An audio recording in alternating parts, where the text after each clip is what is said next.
మన జీవితాల్లో కూడా కొంతమంది బండ బతుకులు ఉంటాయి. ఇంకా మీరు బండబారిపోయిన జీవితాలు మీరు ఏం చేయండి ఇంక అంతే కదా. అలా ఉంటాయి. హల్లెలూయా స్తోత్రం ఆమేన్ వెళ్ళిపోవడం, మళ్ళీ రావడం, ఇంకా అది బండ బతుకు ఇంక అంతే. హల్లెలూయా స్తోత్రం ఆమేన్ వెళ్ళిపోవడం.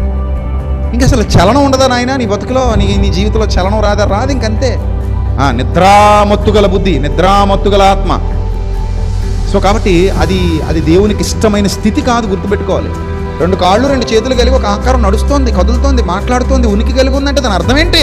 పైనుంచి ఆయన నడిపిస్తున్నాడు. ఎందుకోసం? ఆయన పని కోసం, ఆయన చిత్తాన్ని నెరవేర్చడం కోసం. పరలోకమందు నీ చిత్తము నెరవేర్చున్నట్లు భూమి యందును నీ చిత్తం నెరవేరిన కాక ఎక్కడ నెరవేరాలి నాయన? చెట్లలో, పుట్లలో, కొండల్లో, కోనల్లోనా? మరి ఎక్కడ?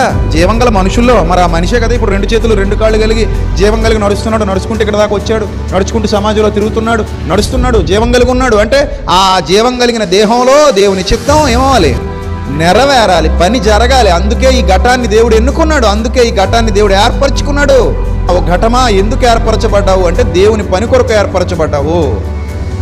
ఓ ఘటమా, శరీరమా, ఎందుకు నువ్వు కదులుతున్నావు? దేవుని పని కొరకు కదులుతున్నావు.